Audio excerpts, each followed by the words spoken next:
We all are needing the same thing, and that's peace and love.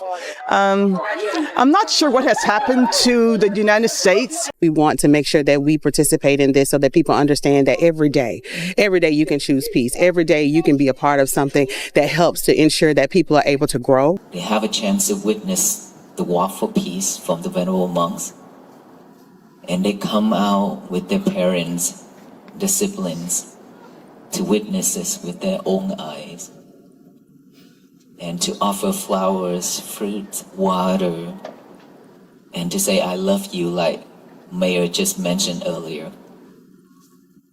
We receive a lot of love like that from the future generations.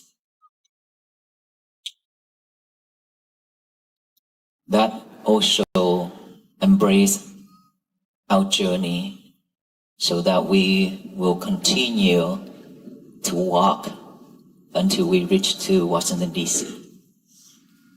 We have about a month left for this journey, and I believe that this 1 month is going to be tough for us because of the weather. But we are grateful enough that we get the support from the city, from the fire department, sheriff, police department, and school and churches and all places that willing to open up for us to have a place to stay. We are very honored and grateful for that. So with this walk, I have seen a lot of sufferings along the road as well. Before I take on this journey that I have mentioned, I have seen so many sufferings around me. Adults, children, teenagers, especially teenagers, are suffering so much. And that is the reason why I decided to take on this journey to walk. Hopefully that I can share the method of loving kindness, compassion, and mindfulness to everyone. And hopefully that everyone will take that into action to practice, to liberate sufferings, and to live with peace and happiness. And then when we walk, I have seen a lot of teenagers coming out with tears. It means that it touched their heart. And there's a lot of things in their mind that they could not let it go. So they've been holding that up for a while. That becomes stress, anxiety, and depression. And for adults as well. That we've been living in this world with all kinds of sufferings. We hold regret for all the things that we have done in life. And yet we don't know how to let it go. And that is why we suffer. So before we move on with our talk, with this year of 2026, I would like to guide all of us here to do the forgiveness meditation. To forgive anything that all the people and all the beings have done to us, either verbally, physically, or mentally, have hurt, injured us intentionally or without intention. And of course, we also hate a lot of people as well. So we also going to ask them to forgive us, and then we forgive them. This is very important, but for all those, it comes to an end, which is ourselves. That most of the time we could not forgive ourselves for the thing that we have done in life. So forgiving ourselves is really important for all of us to move on. Without forgiving ourselves, we cannot move on. Because that thought, that regret is always exists, is always popping up in our mind, our head. And so we cannot move on with that. Let us all do this loving kindness, forgiveness, meditation, to forgive everyone who have hurt and injured us, and ask them to forgive us if we have done the same way, and then we ask ourselves to forgive ourselves. But the most important thing in this lifetime, that we have to ask for forgiveness from our parents. Let us all close our eyes, relax, put your left hand on top of over your heart, and the right hand on top of your left hand. Take a deep breath while your eyes close. Take another deep breath and another one.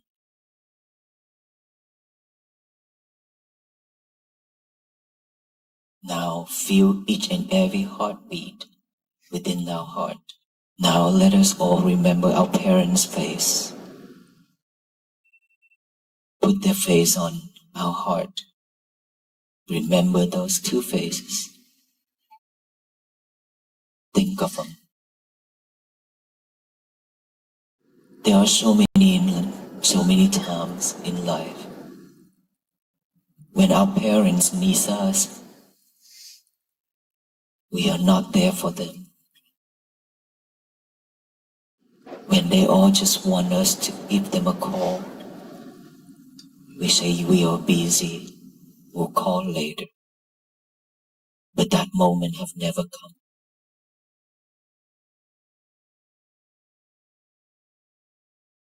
A lot of time, they have sat by the front door and waited for us to come home. Yet we are not home. There are many nights they have prepared dinner, waiting for us to come home. All the food on the tables are getting colder and colder.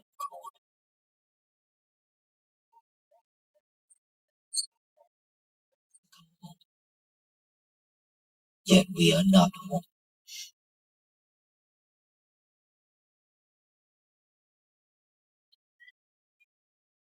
But every time when our friends need us, we always be there for them. But not our parents.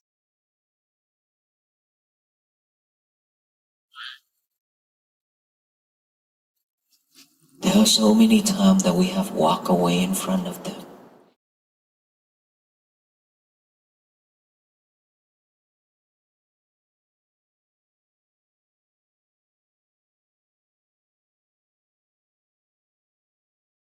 Us is more than the water in the oceans. It's like all those water in the ocean towards us. But our love towards them is just like a drop of rain on top of the leaf. It would dry out when the sun rises. There are so many times we have hurt them, injured them, make them cry. Now let us all ask them for forgiveness. May them forgive us for anything that we have done to make them suffer. May they be well, be happy, and be peaceful.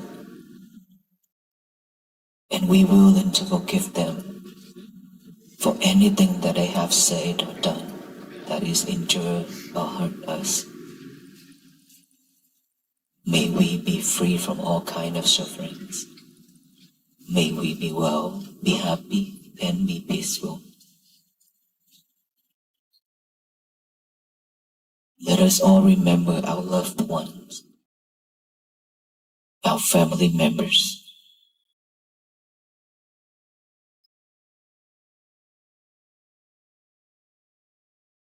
There are so many times we hurt each other.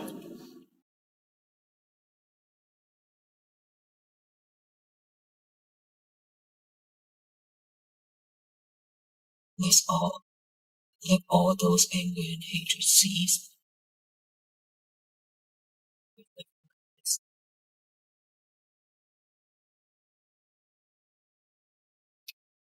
Now think of our friends, our co-workers, and all the people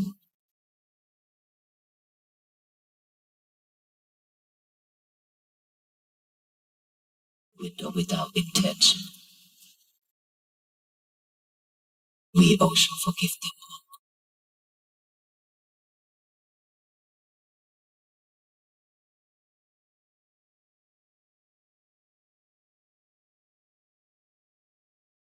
For unwholesome thing, unwisdom. We have done a lot of things that is hurtful to ourselves. We are now forgiving ourselves. And from now until the last moment of our life, we will not repeat that again to our life. We're willing to let all those things go, put it down, move forward, let happiness and peace begins with all of us.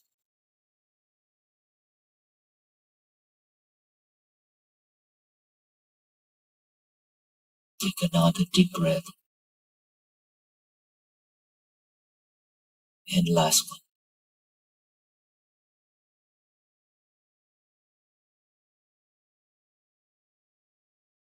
We all share a quiet, fundamental yearning that hums beneath the surface of our busy, modern lives.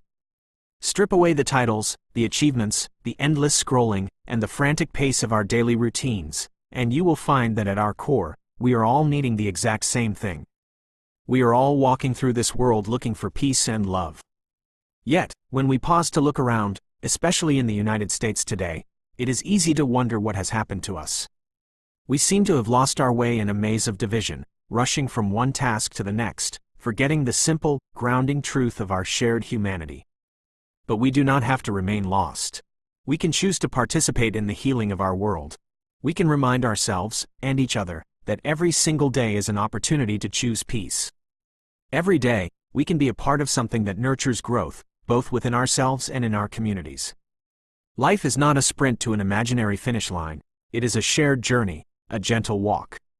And every step we take with intention and mindfulness is a step toward a more compassionate world. As we walk this path, if we truly open our eyes and our hearts, we cannot help but notice the profound weight that so many people are carrying. The road of life is lined with unseen suffering. It is etched into the faces of the adults we pass in the grocery store, and it hangs heavy in the slumped shoulders of our youth. Teenagers, in particular, are bearing an unimaginable burden today. They are navigating a complex, noisy world, often feeling utterly alone despite being constantly connected. When someone simply stops to hold space for them, to walk alongside them with genuine presence, the floodgates often open. It is not uncommon to see young people coming forward with tears streaming down their faces. Those tears are sacred. They are the physical manifestation of a heart being touched, a sign that the thick armor they wear every day is finally softening. There is so much swirling in their minds, pressures, expectations, fears, that they simply do not know how to let go. They hold on to these heavy emotions until they curdle into stress, anxiety, and deep depression. This suffering is not limited to the young. As adults, we have spent decades accumulating our own heavy baggage. We walk through this world holding tightly to regrets, replaying all the things we have done in our lives that we wish we could undo. We replay the harsh words spoken in anger, the opportunities missed out of fear, the moments we failed to show up for the people who needed us. We carry this regret like a stone in our pocket, running our fingers over its sharp edges day after day. We suffer simply because we have never been taught how to put the stone down. We do not know how to let go. And so, the pain persists, echoing in our minds and manifesting as a pervasive sense of unease in our daily lives. Yet, even in the midst of this widespread suffering, there is an incredible, resilient beauty in the human spirit. The antidote to our shared isolation is our shared connection. When we commit to walking a path of peace, something miraculous happens. The community rises up to meet us. People step out of their homes, bringing their parents, their siblings, and their children, simply to witness an act of peace with their own eyes. There is a profound healing in this collective witnessing. It reminds us that goodness still exists and that we are capable of profound generosity. People step forward with open hands, offering water to quench a thirst, fruit to nourish the body, and flowers to nourish the soul. And perhaps most powerfully, they offer their voices, looking into the eyes of another and saying, "I love you." These seemingly small gestures, a bottle of water, a smile, a kind word, are monumental. They are pure expressions of loving kindness. Receiving this kind of love, especially from the younger generations who are watching and learning from our every move, fuels our spirit. It gives us the strength to keep walking our path, even when the metaphorical weather of our lives turns harsh and cold. It reminds us that we are supported, not just by our immediate circles, but by the wider community, by the first responders who keep us safe, the schools and churches that open their doors to offer shelter, and the countless strangers who offer a nod of encouragement. To truly embrace this peace, however, we must do the difficult, inner work of clearing the emotional debris that blocks our hearts. We must learn the practice of forgiveness. Forgiveness is not about condoning harmful actions or pretending that our wounds do not hurt. It is a deeply personal practice of liberation. It is the conscious decision to stop drinking poison and expecting the other person to suffer. To heal, we must actively practice forgiving everyone who has ever hurt or injured us, whether they did so verbally, physically, or mentally. We must extend this grace to those who harmed us intentionally, and to those who blundered through life and hurt us by accident. Equally, we must recognize our own capacity for causing pain. We have all harbored hatred, and we have all been the source of someone else's suffering. True mindfulness requires the humility to ask for forgiveness from all the beings we have wronged. It is an energetic unbinding, a release of the tight, suffocating grip of resentment that allows us to finally breathe deeply. Of all the relationships in our lives, the ones that often require the deepest, most profound forgiveness are those with our parents. The bond between parent and child is complex, beautiful, and frequently fraught with misunderstanding. In the quiet moments of reflection, we can picture their faces and place them gently in our hearts. When we do, we often realize how many times they needed us, and we were simply not there. We think of the times they just wanted to hear our voice, but we brushed them off, saying we were too busy, promising to call later, a later that never seemed to arrive. We can imagine the countless evenings they sat by the front door, looking out the window, waiting for us to come home. We can picture the dinners prepared with love, growing colder and colder on the dining room table while they sat on the sofa, waiting. And yet, we were not there. We are often so quick to drop everything for our friends, rushing to be by their side at a moment's notice, yet we take the steady, unwavering presence of our parents for granted. We walk away from them, sometimes leaving them in tears, oblivious to the depth of their devotion. A parent's love for their child is vast, deep, and inexhaustible, like the water in the oceans. In contrast, our love for them in our younger, more self-absorbed years is often fleeting, like a single drop of rain resting lightly on a leaf, completely dried out the moment the sun rises. Recognizing this imbalance is painful, but it is necessary. We must ask them for forgiveness for the times we caused them to suffer, sending them wishes to be well, happy, and peaceful. And, in turn, we must forgive them for the ways they fell short, for the times their own unhealed wounds caused us pain. This circle of forgiveness must then expand outward, wrapping around our partners, our siblings, our friends, and our coworkers. So much of our daily energy is drained by petty conflicts and lingering animosities. We must let all those resentments, all that anger and hatred, cease. We must replace it with love and kindness. But the final and most crucial step of this journey is turning that immense compassion inward.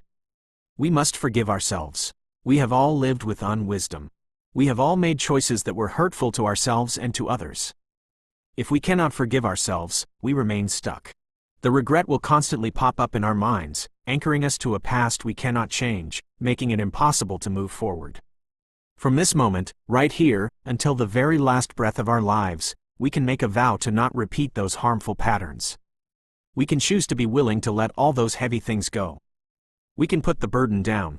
When you feel overwhelmed by the weight of the world or the echo of your own past, you can always return to the present moment through your own body.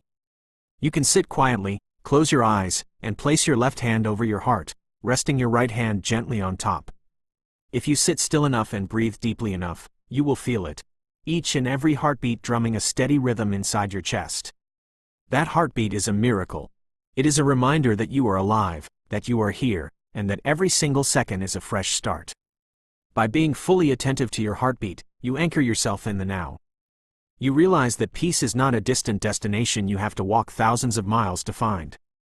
Happiness and peace do not begin somewhere out there in the world. They begin right here, within you. Take a deep breath in, letting the air fill your lungs and expand your chest. Take another deep breath, letting go of the past as you exhale. And with one last, mindful breath, step forward into your life with a lighter heart, ready to love, ready to forgive, and ready to walk in peace.